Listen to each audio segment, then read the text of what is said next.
হাত পেতে খাওয়ার চাইতে আপনার কর্ম করে খাওয়াটা অনেক সম্মানের।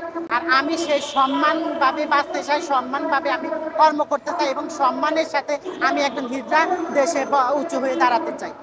সেই ব্যবস্থাটা আপনাদের দেশবাসীর সরকারের নিতে হবে। কারণ আমি হিজড়া বলে আমি অবহেলিত কেন থাকবো? আমি হিজড়া বলে আমি কেন কর্ম করতে পারবো না? অবলম্বে আমি দেশের একজন নাগরিক, দেশের একজন জাতি, আমি দেশের মানুষ হিসাবে আমি দেশবাসীর কাছে, সরকারের কাছে আমি আহ্বান করতে পারি, আমি রিকোয়েস্ট করি হাত জোড়ে যে আমাকে একটা অবিলম্বে আমাকে একটা কর্মের ব্যবস্থা করে দেওয়া হোক। পেশায় নিয়োজিত ছিলাম, আমি হিজড়াদের সাথে হাত পেতে খেতাম, আমি কালেকশন করতাম, কিন্তু আমি আসলে বরাবরই আমি হাত পেতে খেতে চাই না। কারণ আমার মতো অনেকেই আছে, অনেক সচেতন হিজড়াই আছে তারাও হাত পেতে খেতে চায় না। কিন্তু একটা বিষয় হচ্ছে গিয়ে আমাদের হিজড়াদের জন্য কোথাও বাংলাদেশে কোনো জায়গায় কোনো চাকরির ব্যবস্থা নাই, কোনো জায়গায় কোনো কর্মের ব্যবস্থা নাই। তাই আমরা হচ্ছে গিয়ে বাধ্য হয়ে আমরা হাত পাতি কালেকশন করি। কিন্তু আমি দীর্ঘ 10 মাস যাবৎ আমি হিজড়াদের পেশা থেকে বেরিয়ে এসেছি। আমি চাচ্ছি আমি কর্ম করে খাবো, আমি হাত পেতে খাবো না। কিন্তু আমি যখন হিজড়াদের পেশা থেকে বেরিয়ে আসি, আমি অনেক জায়গায় ছুটাছুটি করেছি একটি কর্মের জন্য, কিন্তু কোথাও আমি কর্মের সাড়া পাই নাই, কেউ আমাকে একটি কর্ম দেয় না। লাস্ট পর্যন্ত আমি একটি চকলেট বিক্রি করার ব্যবস্থা নিয়েছি।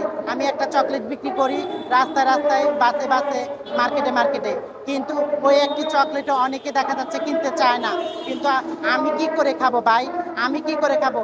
এখন আমি সেই আহ্বানে আমি চাচ্ছি বাংলাদেশে যেহেতু স্বৈরাচারী সরকার পতন হয়ে নতুন সরকার গঠন হয়েছে, আমাদের অন্তর্বর্তীকালীন সরকার ডক্টর ইউনূস স্যার যখন দেশের দায়িত্ব নিছে, তখন আমার মনে একটা প্রশ্ন জাগছে যে আমার সরকার যখন ডক্টর ইউনূস স্যার যখন দেশের এত সুন্দর একটা দায়িত্ব নিতে, এখন নতুন করে নতুন বাংলাদেশকে গড়ে তুলতে চাচ্ছে, তাহলে আমি মনে করি, আমি মনে প্রাণে বিশ্বাস করি যে অন্তর্বর্তী সরকার আমাকে নিয়ে এবং আমাদেরকে নিয়ে অবশ্যই ভাববেন।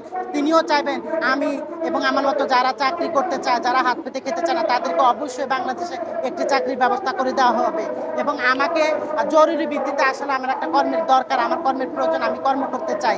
আমি আমার এই বার্তাটুকু আমি দেশবাসীর কাছে, আমার সরকারের কাছে পৌঁছে দিতে চাই যে আমি একজন সচেতন হিজড়া হয়ে আমি কর্ম করতে চাই, আমাকে অবলম্বে আমাকে একটা কর্মের ব্যবস্থা করে দেওয়া। হাত পেতে খাওয়ার চাইতে আপনার কর্ম করে খাওয়াটা অনেক সম্মানের। আর আমি সেই সম্মানভাবে বাঁচতে চাই, সম্মানভাবে আমি কর্ম করতে চাই এবং সম্মানের সাথে আমি একজন হিজড়া দেশে উঁচু হয়ে দাঁড়াতে চাই। সেই ব্যবস্থাটা আপনাদের দেশবাসীর সরকারের নিতে হবে। কারণ আমি হিজড়া বলে আমি অবহেলিত কেন থাকবো? আমি হিজড়া বলে আমি কেন কর্ম করতে পারবো না? অবলম্বে আমি দেশের একজন নাগরিক, দেশের একজন জাতি, আমি দেশের মানুষ হিসাবে আমি দেশবাসীর কাছে, সরকারের কাছে আমি আহ্বান করতে পারি, আমি রিকোয়েস্ট করি হাত জোড়ে যে আমাকে একটা অবিলম্বে আমাকে একটা কর্মের ব্যবস্থা করে দেওয়া হোক। আমি চাই, কারণ আমি হাত পেতে খেতে চাই না, আমাকে একটা কর্মের ব্যবস্থা অবশ্যই করে দেয়। এবং আমার সাথে যারা অনেকে আছে যারা কর্ম করতে চায়, তাদেরকে কর্ম দেওয়া হোক। যারা হাত পেতে কালেকশন করে খেতে চায়, তারা কালেকশন করে খাক, তাতে আমার কোনো আপত্তি নেই।